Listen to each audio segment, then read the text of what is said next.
Hello guys, welcome to my channel. In this session we want to assemble all of the parts that we had made and created before. Then let's get started and get to the software, Inventor software. As you know, one of the best software when you want to create some parts.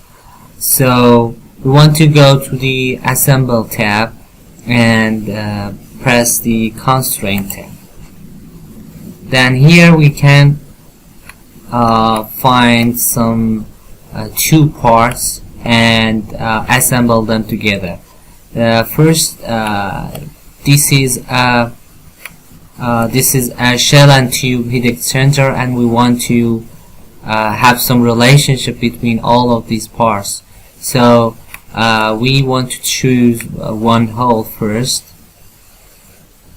For example, let me choose this plan and then choose this plan too. As you see, these two plans are together now. We can change the direction of them, but the first one was correct. Then we'll apply it, and again we'll choose this hole and then choose one of the hole in here, for example this one, and you can see these two are okay, and again apply it. But we can change it and push it. This is not constrained yet, fully constrained. So we have to choose another hole too. It should be this one, and everything now is great. Okay, then we want to constrain the opposite parts like the previous parts.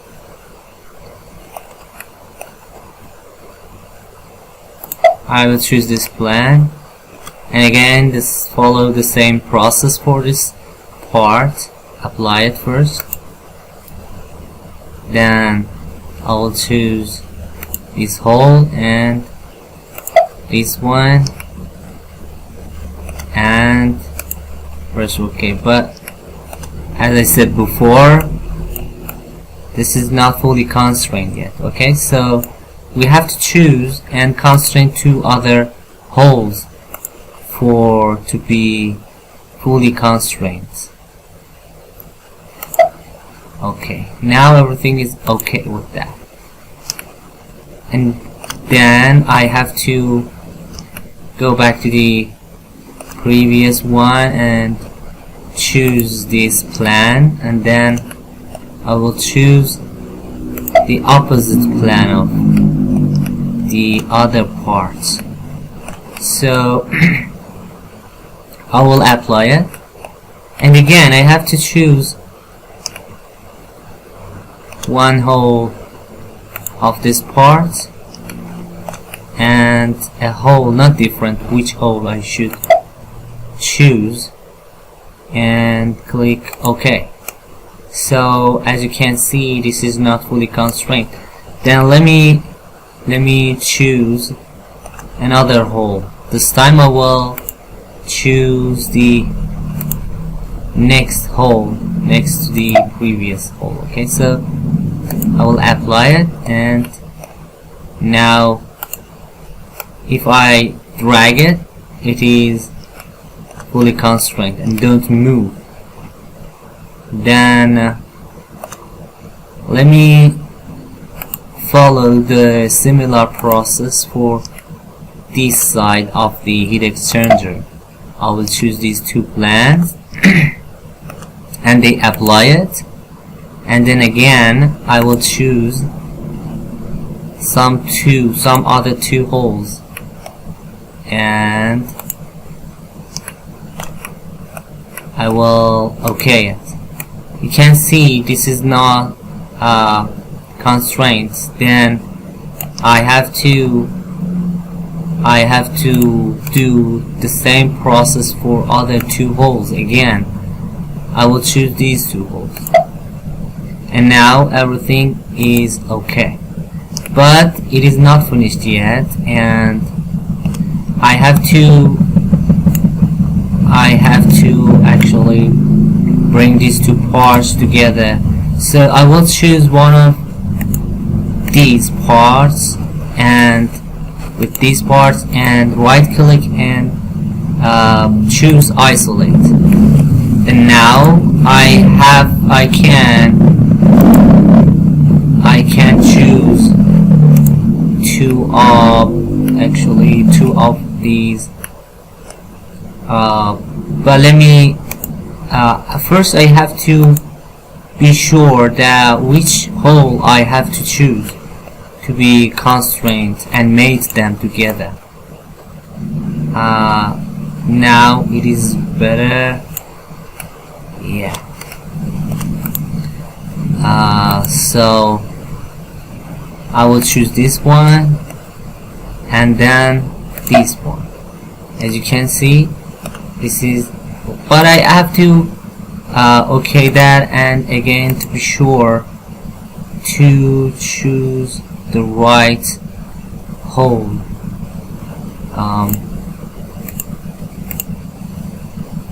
But I think let me change the direction.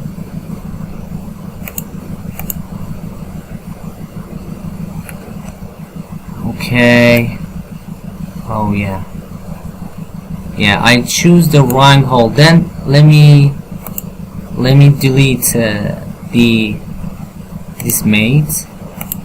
I will delete it, and again I will choose the right hole for that to be constrained. First this one, and then this one, and apply it. I will choose again another hole for it to be fully constrained, and then now click OK. But this is not finished yet because it could be moved toward the X direction. Then I have to choose these two plans. First this one, and then this plan, and choose this item and click OK. So I will right click and choose undo isolate. If I want to see what is happening inside of the heat exchanger, I have some method to do that. Go to View tab and go to End Section View and choose Half Section View. Here we can use a plan and choose one of the plan that we want to cut it assumption. Okay, and we can see the inside of our heat exchanger. Everything is okay. So another way is to choose this item to see if everything is okay. So in my opinion, everything is okay. So let it cancel it and change back it to the previous definition and properties. But it is not finished yet. We have some screw and bolts in here, and so we have to connect all of these assembled parts together. So we can use again constraint, choose this item and this plan. Okay, so this is not in a right way, so I will OK it first, and then I have to choose, I have to choose the axis of the screw and the axis of the hole and apply it, and again axis of the bolts and this axis. But this is not finished yet for this screw. We have to choose this plan and this plan, and now click OK. So now I have to repeat it with this pattern. Go to circular pattern, choose the parts I want to be repeated, this one and this one, and then choose the axis that we want to create it. But now we have to count it. 1, 2, 3, 4, 5, 6, 7, 8, 9, 10, 11 and 12. I should type 12 here with 30 degrees. And now this side of the heat exchanger is finished. Click OK. And I will do the same process for the other one. So go to constraint, choose this axis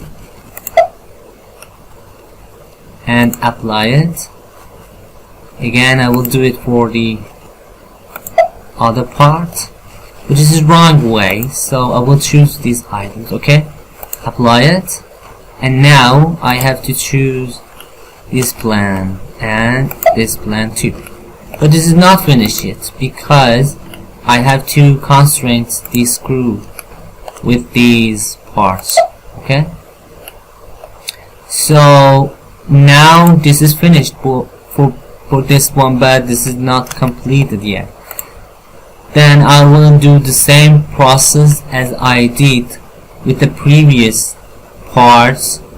So I will go to patterns, choose circular pattern, and then select all the parts I want to be pattern, circular pattern. Then I will click this flash arrowhead and choose the cylindrical that I want to be repeated around the axis of that. Then I have to type 12 with 30 degrees. Each one is 30 degrees. And now everything is great. I will click on OK. So all of the relationship that we had done are shown in here, relationships, and you can select them and work with them or show them or hide them, and you can, for example, choose the part and show the relationship or hide all of them, and do some other techniques with assemble your parts. Thank you for watching this video. I hope you enjoyed that. Take care. Bye bye.